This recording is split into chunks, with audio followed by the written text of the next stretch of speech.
Comment rester motivé? Comment rester motivé quand on a pris une décision? Et bonjour à tous, bonjour à toutes.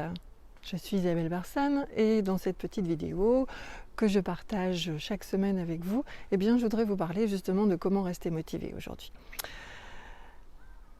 Rester motivé, là peut-être qu'avec la période de confinement, vous avez pris des habitudes que vous aimeriez garder, ou du moins vous avez vraiment envie de mettre un changement en place dans votre vie et comment faire pour qu'il soit durable. Eh bien, je vous propose dans cette vidéo d'explorer peut-être 5 pistes qui vont vous aider à garder votre motivation. La première, ce sera de ne pas vouloir tout chambouler en même temps, mais de bien choisir quel changement vous voulez mettre en place, quel objectif vous voulez atteindre, quel changement vous voulez mettre en place, quelle nouvelle habitude vous voulez prendre, qu'est-ce que vous voulez changer, qui va demander de la motivation.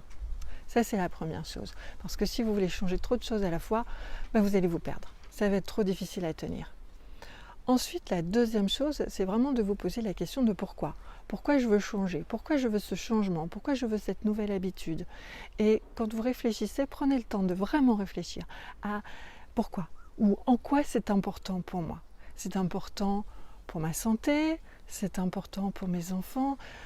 Prenons par exemple, vous avez décidé de perdre quelques kilos à l'arrivée des beaux jours. Bon, pourquoi? Simplement pour voir 3 kilos de moins sur la balance? Ça ne sera pas suffisant.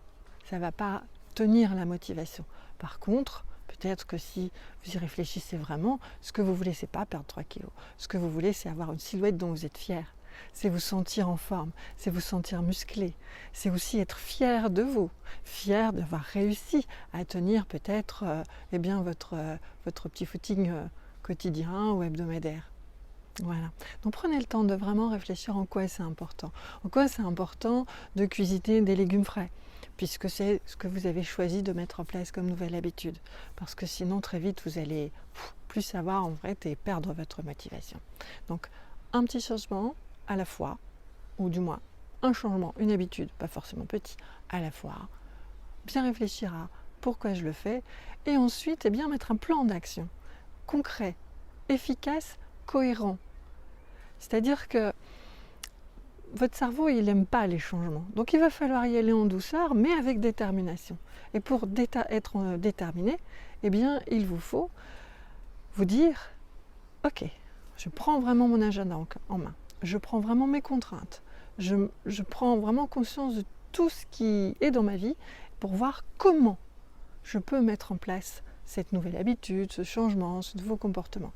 Il ne s'agit pas de dire ouais, je veux retrouver une silhouette, c'est génial, c'est chouette, c'est ce que je veux. Ah oui, mais en fonction de vos contraintes à vous, comment vous pouvez faire? Donc vraiment un plan d'action. Un plan d'action que vous allez écrire, que vous allez vraiment regarder en fonction de votre agenda. Et si vous avez décidé dans votre plan d'action que vous iriez courir 3 fois par semaine, validez que c'est bien réaliste, que c'est bien positionnable. Sinon, ça va être trop facile de ne pas faire, de reporter, etc.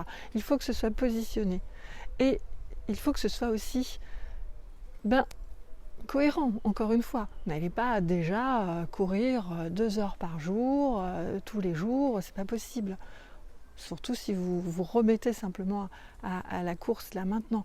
Donc fixez-vous un plan d'action progressif.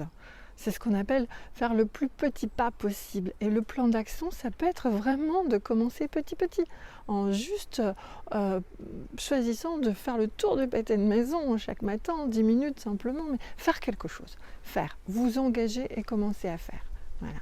Donc, mettre un plan d'action cohérent, pragmatique. Et vraiment, vous dire que, 4e point, votre cerveau, il ne va pas aimer. Votre cerveau, il a des habitudes. Votre cerveau, votre mental, parfois, il va dire « Oh, à quoi bon? Et puis aujourd'hui, j'ai pas le temps, j'ai trop de choses à faire. Non, là, vraiment, j'ai pas le temps. On verra ça demain. » Vous voyez, quand vous avez planifié, ça sera beaucoup plus difficile de lâcher. Ce sera beaucoup plus difficile de dire bon d'accord, allez. Il y a ces petites voix qui vont inévitablement, et ça c'est important aussi, que vous ayez conscience que ça va arriver, que la motivation, elle n'est pas comme ça. La motivation, elle est toujours comme ça, toujours, toujours. Et c'est quand vous êtes dans des périodes down qu'il faut vraiment avoir avec vous tout votre support, là, votre motivation, votre objectif positif, et puis votre plan d'action bien cohérent. Et là, au moins, vous allez pouvoir chanter ce mental qui va vous dire demain, regarde, là, il pleut, pas envie, oh, et puis c'est pas si grave si on mange une pizza surgelée ce soir.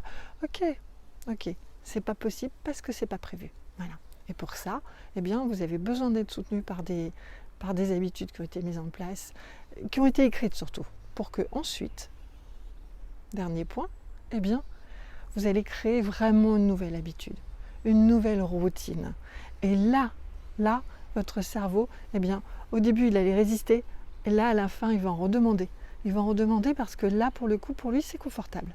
Ça devient confortable. Et là, vous allez pouvoir mettre le nouveau petit pas supplémentaire parce que votre cerveau, il aura acquis. Voilà.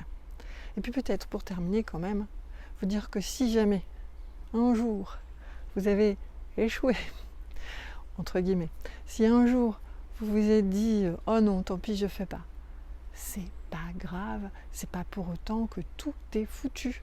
C'est juste une fois comme ça. Et puis vous allez repartir le lendemain et ce sera top. Voilà. Je pense que ces petits conseils, même si vous les connaissiez déjà, ça fait du bien de les redire, ça fait du bien de les restructurer et ça fait du bien peut-être de vraiment le faire. Vous engager à réfléchir à ce que vous voulez changer, à la nouvelle habitude, à ce pourquoi vous voulez le faire et comment vous allez vous le faire. Et ensuite, go, c'est parti. Lui là, quand il hésite, quand il remet en question, non, trop tard, engagez-vous. Voilà. Bon, et bien écoutez, j'espère que ces petits conseils vont vous être utiles. Bien évidemment, comme vous le savez maintenant, je vous propose une vidéo chaque semaine pour un petit peu des trucs et astuces pour mettre un peu plus d'enthousiasme, un peu plus de joie dans votre quotidien, pour le transformer petit à petit. Les vidéos, c'est un support, bien évidemment. Eh bien, si vous aimez, abonnez-vous pour ne pas les rater. N'hésitez pas à liker, n'hésitez pas à partager. Et puis, si vous avez envie d'aller plus loin, n'hésitez pas à me contacter. Je propose des accompagnements qui vont de quelques heures pour juste se remettre la tête hors de l'eau à un programme complet où je vous emmène sur la route d'une nouvelle vie, d'une vie dans laquelle vous allez vous réveiller avec enthousiasme, motivé chaque matin. Voilà. Et bien écoutez, je vous souhaite une très très belle semaine et à la semaine prochaine. À bientôt.